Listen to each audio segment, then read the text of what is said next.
Hi అండి, welcome back to endless food court channel. ఈ రోజు మనం చూసే రెసిపీ వచ్చేసి రొట్టె పాయసం అండి. ఎంతమందికి ఈ రెసిపీ గురించి తెలుసో తెలీదో నాకు తెలియదు, కానీ మా ఫ్యామిలీస్ లో అయితే చాలా ఇష్టంగా తింటాము. సో అందుకే ఈ రెసిపీ నేను మీతో షేర్ చేయాలనుకుంటున్నాను. సో రెసిపీ స్టార్ట్ చేసేద్దాం. ముందుగా ఒక బౌల్లో 1 కప్పు గోధుమ పిండి తీసుకుందామండి. ఇక్కడ నేను ఒక చిటికెడు సాల్ట్ వేస్తున్నానండి. సో సాల్ట్ తో పాయసానికి ఒక మంచి టేస్ట్ వస్తుంది. ఇందులో ఒక 1.5 టీ స్పూన్ నెయ్యి వేస్తున్నానండి. నెమ్మదిగా కొద్దిగా వాటర్ పోస్తూ గట్టిగా పిండిని తడుపుకోవాలి. ఎంత గట్టిగా అయితే అంత గట్టిగా తడుపుకోవాలండి. ప్రాసెస్ ఈజీ అండి, ఒక 2 స్టెప్సే ఉంటాయి, కానీ చేయడం కొంచెం టఫే. కొంచెం సేపు ఒత్తుకోవాలండి. నీట్ చేస్తే ఏంటి అంటే అది చక్కగా బైండ్ అవుతుంది. సో అందుకనేసి కొంచెం ఎక్కువసేపు నీట్ చేయండి డోని కూడా. సో నీట్ చేసిన తర్వాత ఒక 5 మినిట్స్ దీన్ని వదిలేద్దామండి. సో ఇక్కడ ఫ్లేమ్ పైన ఒక గిన్నె పెట్టి అందులో కొద్దిగా వాటర్ పోస్తున్నా అండి, సో దట్ మనకు అడుగంటకుండా ఉంటది. 1 కప్పు గోధుమ పిండికి 1/2 లీటర్ పాలు వాడుతున్నా అండి. సో నేను ఇక్కడ ఒక 1/2 లీటర్ పాలు వేడి చేస్తున్నా. మన పాలు వేడయ్యే లోపు చపాతీ రోల్ చేసుకుందామండి.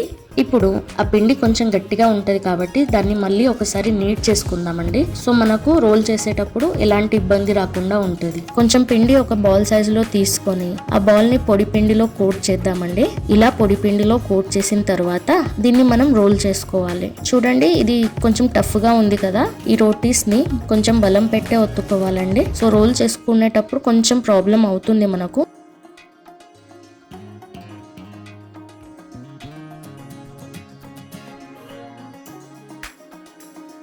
చూడండి, మనం చిన్న బాలే తీసుకున్నాం కదా, మనకు పెద్ద చపాతీ రావాలి. మనతో ఎంత పల్చగా అయితే అంత పల్చగా దీన్ని రోల్ చేసుకోవాలండి. ఈ చపాతీ పైన ఉన్న ఎక్స్ట్రా ఫ్లోర్ మొత్తం ఒకసారి దులిపేసేయాలండి.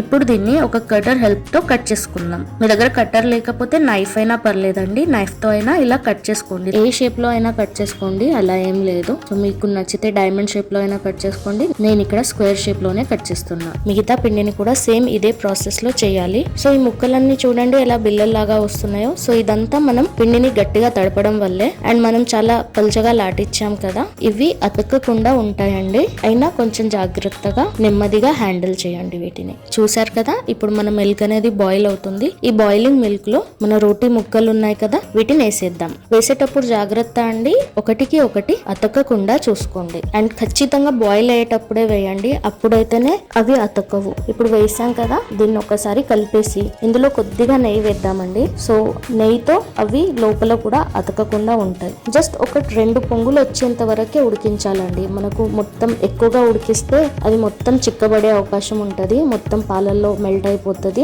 సో అందుకనేసి ఒక 1 to 2 మినిట్స్ ఉడికించాలంతే. ఒక 2 పొంగులు అంటారు కదా. ఇప్పుడు ఇందులో ఒక 1/2 కప్పు షుగర్ వేస్తున్నాను. ఒక 1/2 టీ స్పూన్ ఏలకుల పొడి, అలాగే పొడువుగా కట్ చేసిన ఆల్మండ్స్ వేస్తున్నాను. వీటిని ఇంకొంచెం సేపు ఉడకనివ్వండి. ఇది ఉడికిన తర్వాత సర్వ్ చేసుకోవడమే. అంతేనండి, చాలా easy. If you like this video, please like, share and subscribe to the channel.